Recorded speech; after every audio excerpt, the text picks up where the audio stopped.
Hello everyone, welcome to my channel.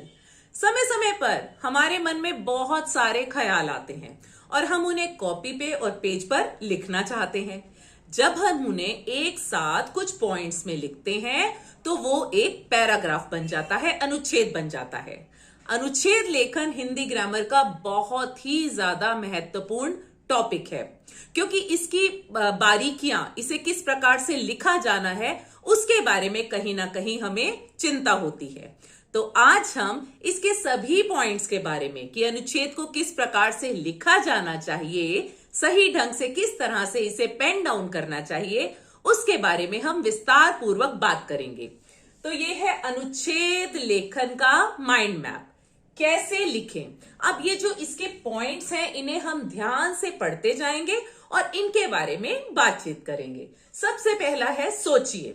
सोचिए आपके मन में क्या विचार आ रहे हैं।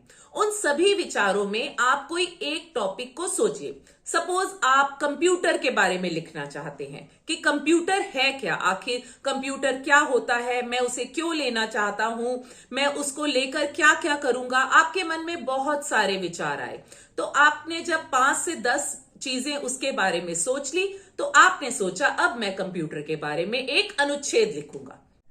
अब दूसरी चीज है क्रम। जितने भी वाक्य आपने अपने मन में लाए हैं, आपके मन में आए हैं, आप उन सभी वाक्यों को क्रमबद्ध करेंगे। सबसे पहले आपने कंप्यूटर लेने के विषय में क्यों सोचा। अब सबसे पहले आप ये नहीं लिख देंगे इसलिए मैंने ये सोचा कि मैं कंप्यूटर को सिर्फ 1 घंटा ही दूंगा। नहीं, आपको उसके बारे में पूरी चीजें पहले लिखनी होंगी। आपने उसे लेने के विषय में क्यों सोचा, उसकी क्या क्या उपयोगिता है, आपके किस किस मित्र के पास आपने देखा, तो उसके बारे में जब आप सारी चीजें लिख देंगे, एक क्रम में लिख देंगे, तभी आप अंत में उसे समराइज करेंगे, उसे एक साथ लिखेंगे और खत्म करेंगे कि आप खुश हैं कि आपके पास कंप्यूटर आ गया है। तीसरी चीज होती है छोटे और सरल। अनुच्छेद में लिखे गए वाक्य बहुत ही छोटे छोटे और सरल भाषा में होने चाहिए, जिससे कि आप उसे पढ़कर झट से टॉपिक के बारे में पता लगा सके। और छोटे छोटे वाक्य जब आप लिखते हैं तो आप ज्यादा भी लिख सकते हैं और वो बहुत ही ज्यादा प्रभावशाली भी बन जाते हैं। अंत में आपको उसे प्रभावशाली बनाने के लिए उसमें कुछ कुछ मुहावरों का प्रयोग भी करना चाहिए, जहां पर भी पॉसिबल हो, जहां पर भी आप उसे लगा सकते हैं। जैसे कि कंप्यूटर में ड्राइंग करना या आर्ट एंड क्राफ्ट का काम करना या फिर पीपीटी बनाना तो बाएं हाथ का खेल है। जब आप इस प्रकार से लिख देते हैं तो ये बातें दिमाग में छप जाती हैं और हमेशा याद रहती हैं।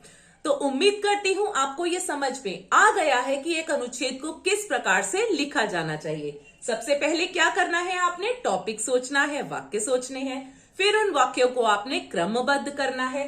उसके बाद आपने ये देखना है कि वाक्य बहुत ही ज्यादा बड़े बड़े न हो, हाँ, जिससे कि आपको उसे पढ़ने में उदासी ना आए और आप उसे मोनोटनस ना बनाकर इंटरेस्टिंग या मजेदार बनाएं।